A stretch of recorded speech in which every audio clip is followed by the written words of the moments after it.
Whether you're a landlord looking to boost rental income or an investor wanting to add serious value, refurbishment finance could be your key to unlocking it. But here's the thing, not all refurbishments are the same, and choosing the wrong approach or finance option could cost you big. In this video, I'm breaking down the strategies, the funding options and the insider tips to make sure your next project pays off. Hi, I'm Dan, a CMAP qualified mortgage and protection advisor who works in the UK with landlords, property investors and developers to grow their portfolios using smart finance strategies. Refurbishment finance and general improvement of properties can cover a broad range of outcomes. Property refurbishment finance can be used for everything from basic cosmetic changes through to a substantial remodelling of a property. Given this breadth, this guide will break down everything investors need to know about renovation finance into digestible chunks. We will explore how and why investors could get involved with refurbishment plans, how to finance property refurbishment, the strategies and the options available, and more. I will also provide an insight on what's going on in the market, along with examples of how I've delivered refurbishment finance for investors. People may use the terms refurbishment, renovation and refurbishing interchangeably. Often this might be suitable enough, but there are key differences between what the terms entail that investors should be aware of. To start with, refurbishment needs to involve the upgrading of features with new, hopefully better materials or versions. Common examples can include installing a new kitchen or redesigning a garden. Renovations usually refers to restoring a space to be in a good working livable condition. An old building with a decrepit roof will likely need renovating as opposed to a refurbishment. Refurnishing, on the other hand, involves getting entirely new furniture to replace what came before.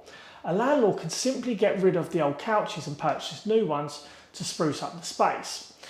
There are also conversion plans. These involve the changing of a property type to accommodate a new market. An office block can be converted into residential flats, for example. What's important to note is that all these options can fall under the refurbishment finance umbrella. There are many reasons why a property investor would want to refurbish a property. Some of these reasons may be born out of necessity. Landlords, for example, must keep their properties up to certain standards for their tenants. Their properties must tick specific health and safety boxes. Should owners fall foul of these minimums for whatever reason, they'll need to upgrade their properties as soon as possible to get them up to scratch. Property investors may also seek to refurbish their properties in an effort to raise their values. Modernising a property, for instance, could make it desirable for tenants or potential buyers. Refurbishment can also make properties more energy efficient. This may not only lead to happier renters or buyers who may be willing to pay a bit more for a greener space, but could also lower ongoing costs for those living there. Refurbishment works will likely vary from person to person. So, as such, there isn't actually a single template or checklist that would be applicable for all.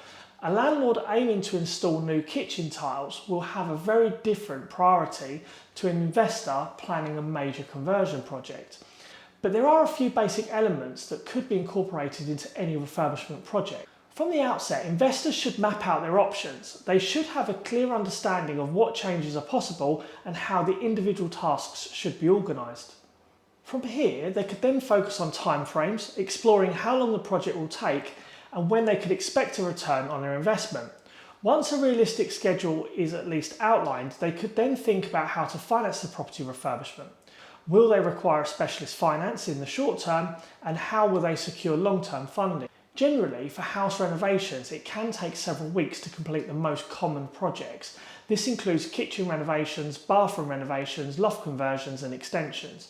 What's more, each of these projects can cost several thousands of pounds to complete. To minimise the chances of things going wrong, investors could carry out a property survey to get a baseline understanding of the state of the property and find out if planning permission will be needed for their plans.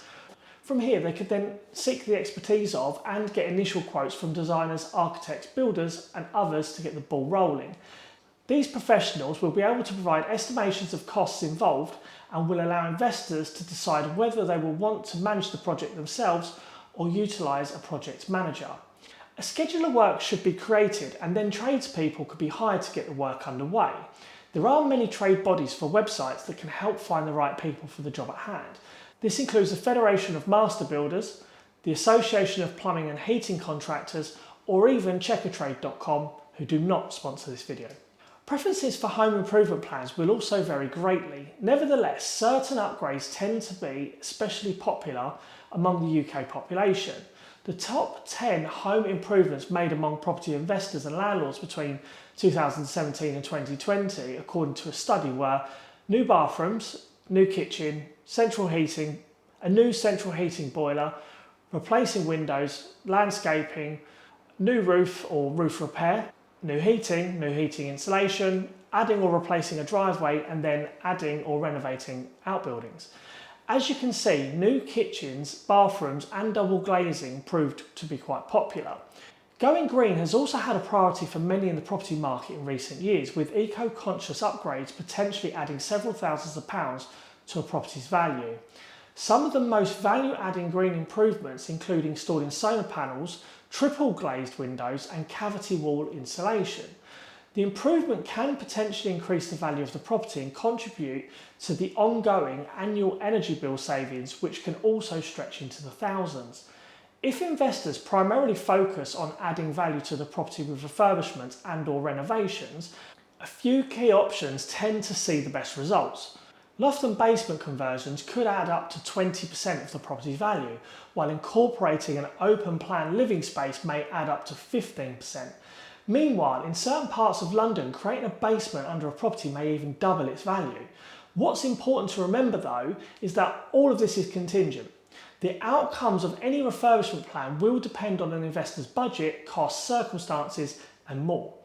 Any property investor exploring their renovation financing options need to make sure that the actions they take are right for them and their background. So just a quick shout out to Market Financial Solutions for providing this content. They specialise in helping borrowers and buy-to-let investors who do not fit the tick-the-box criteria of mainstream lenders, giving them the flexibility to get the deals done. I create straight talking videos for UK landlords covering buy-to-let bridging loans and smart property finance strategies.